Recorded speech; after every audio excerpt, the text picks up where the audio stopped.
Norrie Daroga was leading Mequon-based ID avatars when the company acquired CodeBaby, then based in Colorado, in 2016, only to have to wind down all of its operations after losing a major client 2 years later. However, Daroga bought the CodeBaby platform and technology assets from the prior company and spent 4 years working on the product, returning in 2022 with intelligent digital avatars that display compassion, empathy, and a sense of humor. The avatars help address the lack of skilled professionals in positions like doctors, nurses, customer service, and social workers by being always available, having multiple conversations at once, and avoiding bad days or bringing personal conflicts to work.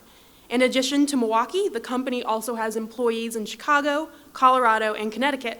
Please welcome Norrie Daroga, president of CodeBaby. I'm humbled and honored to be here. My team from CodeBaby is here, including folks from Chicago and here in Milwaukee. I was asked to talk about my journey, which is about 10 years now.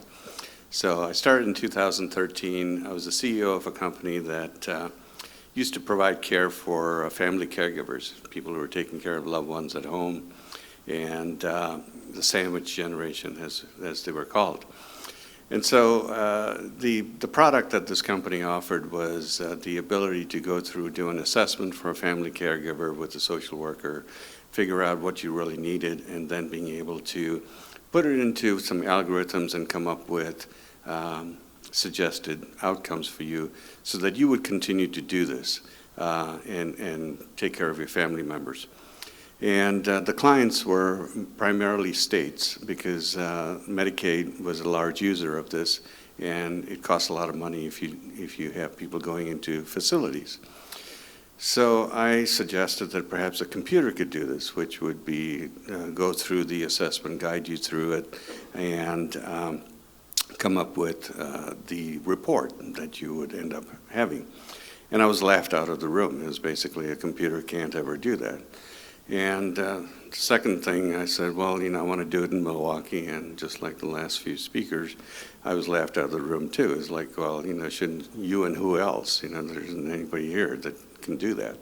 So I started the company 10 years ago, and it was an interesting journey. We grew quite a bit, and then we had an acquisition in 2016, as Ashley mentioned, and it failed. That's one of the things of being an entrepreneur.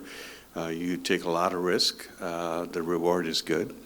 And the good days and bad days, I won't talk about the bad days. We'll just focus on the good ones today. So after that, I decided I would continue to do this journey because I had two clients that wouldn't leave. So I have some of my colleagues have been with me since the beginning of this journey. And we kept saying, we can do this, we can do this. Well, today is the 1-year anniversary of ChatGPT, so we've talked a little bit about what that did to the world. For us, what it did was it allowed us to create a conversation. So we build avatars that are able to speak with people, collect information, put together a report, and generate everything that I wanted to do 10 years ago. And it's a big day for us tomorrow because we have a client in London who's going to launch a product very similar to this.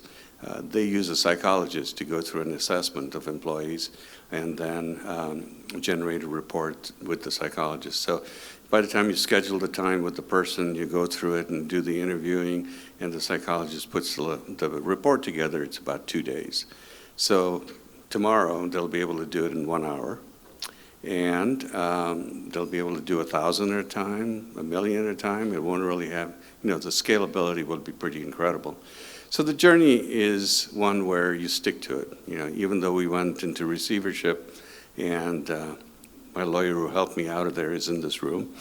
And then, we started all over again.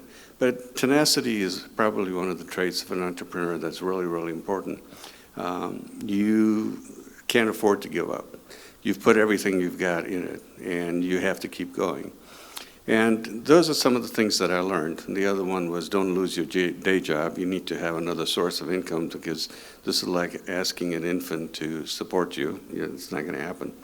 So those were some of the big lessons that I learned in terms of doing this. And then the third thing I think was the reason you're an entrepreneur is you really don't like to work for somebody else. So I'm going to keep this short, and thank you again. I'm really honored, I'm really humbled, and my team at CodeBaby there is really what keeps me going. So